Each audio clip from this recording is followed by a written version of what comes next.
If you've ever felt invisible, dismissed, or subtly undermined in your narcissistic family or relationship because you were a woman, or because your natural responses and ambitions were labeled too much or not feminine enough, you're not imagining it.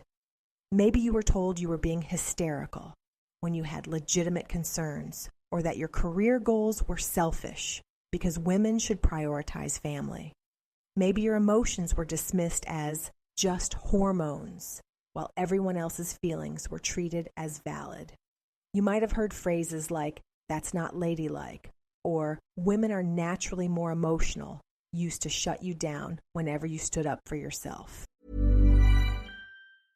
There are a million reasons people start therapy: a breakup, burnout, a new job, a new year. Whatever your reason, there is one place to start. Grow Therapy meets you where you are with support that actually sticks. Whether it's your first time in therapy or your 50th, Grow makes it easier to find a therapist who fits you, not the other way around. They connect you with thousands of independent, licensed therapists across the U.S., offering both virtual and in-person sessions, nights and weekends. You can search by what matters, like insurance, specialty, identity, or availability, and get started in as little as 2 days. And if something comes up, you can cancel up to 24 hours in advance at no cost. There are no subscriptions, no long-term commitments. You just pay per session. Grow helps you find therapy on your time. Whatever challenges you're facing, Grow Therapy is here to help. Sessions average about $21 with insurance, and some pay as little as $0, depending on their plan.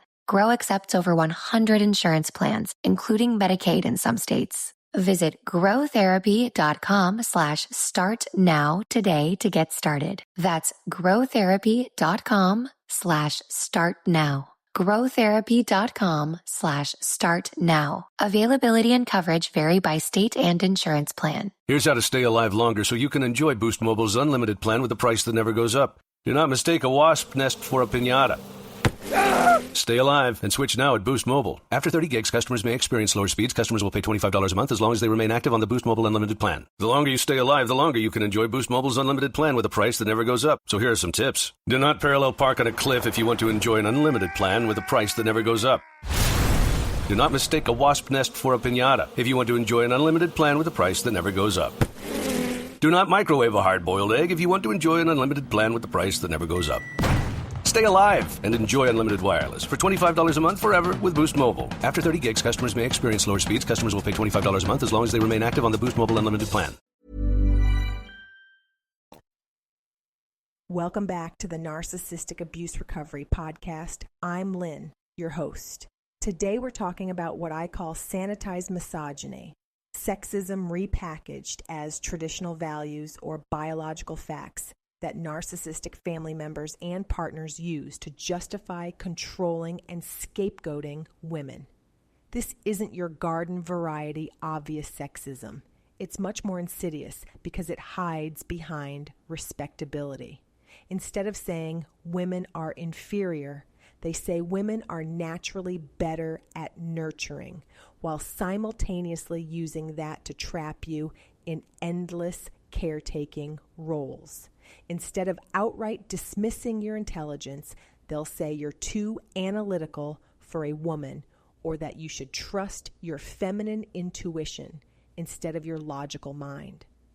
Narcissists love this tactic because it serves multiple purposes. First, it gives them a socially acceptable way to control and diminish you. When they couch their abuse in traditional gender roles or supposed biological facts, it's harder for you to call it out without seeming like you're attacking fundamental beliefs about men and women. Second, it makes their control feel natural and inevitable rather than abusive and manipulative. The scapegoat role becomes intertwined with these gendered expectations in devastating ways. You might have been the daughter who was naturally independent, ambitious, or outspoken, qualities that threaten the narcissistic family's need for control. So they reframe these positive traits as character flaws using gendered language. Your independence became selfishness. Your ambition became unfeminine. Your ability to stand up for yourself became being difficult or masculine. This creates a double bind that's particularly cruel. If you conform to their narrow definition of femininity, you disappear. Your needs, goals, and authentic self get erased. But if you resist, you're labeled as going against nature itself. You're not just wrong, you're unnaturally wrong.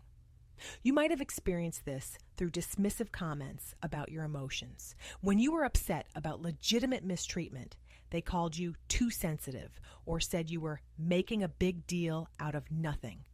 But here's what they didn't tell you. They were counting on your emotional responses to dismiss your actual concerns. Your emotions weren't the problem. Their behavior was. Or maybe you experienced it through double standards around achievement. Your brothers or male partners got praised for ambition and success, while your accomplishments were minimized or reframed as somehow taking away from your real role as a woman. They'd say things like, "That's nice, but don't you want a family?" Or, "Career women always regret it later." The financial control often gets wrapped in this sanitized misogyny too. You might have been told that men are natural providers, while women should be grateful and not worry about money. This kept you financially dependent and unable to leave, but it was presented as honoring traditional roles rather than economic abuse. In adult relationships, narcissistic partners use this same playbook. They'll insist it's natural for you to handle all the emotional labor, childcare, and household management while they focus on their careers. When you're exhausted and ask for help, they'll act like you're asking them to go against their biology. They'll say things like, "I'm just not wired that way," or "Women are better at multitasking." The religious or cultural angle makes this even more complex. They'll use scripture, tradition, or cultural norms to justify their control while conveniently ignoring the parts about love, respect, and mutual care. It becomes nearly impossible to challenge because you're not just challenging them, you're supposedly challenging God or generations of wisdom. Here's what you need to understand. None of this was about protecting traditional values or honoring biological differences. It was about control, pure and simple. They took legitimate conversations about gender and twisted them into weapons to keep you small and compliant. Your natural traits, emotions, and ambitions weren't too much or unfeminine. They were threatening to someone who needed you to stay in a box they could control. A healthy family or partner celebrates your full humanity, including your strength, intelligence, and independence. The reason this hurts so deeply is because it attacks your core identity. They didn't just reject your behavior, they rejected your fundamental right to exist as a complete human being. They told you that your gender meant you were inherently less capable, more emotional, or naturally designed to serve others at the expense of yourself. But here's the reality check. Your gender did not cause the abuse. Using sanitized misogyny just allowed them to mask their need for control behind false justifications. They would have found ways to scapegoat and control you regardless, because that's what narcissists do. The gendered language was just their preferred method of making the abuse seem reasonable. You were never too much. You were never not enough. You were exactly who you were supposed to be, and that threatened someone who needed you to be less than that to feel better about themselves. So here's something to reflect on. How has the language of traditional roles or biology been used to silence or scapegoat you? And what does recognizing that manipulation reveal about where the real problem actually lies? Thanks so much for listening today.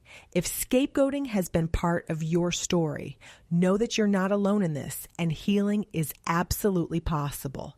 If you're ready to take the next step in your healing journey, I've created Forward Rising Academy with an Intro to Narcissistic Abuse Recovery course. This course walks you through the foundations of understanding what happened to you and how to start rebuilding your life.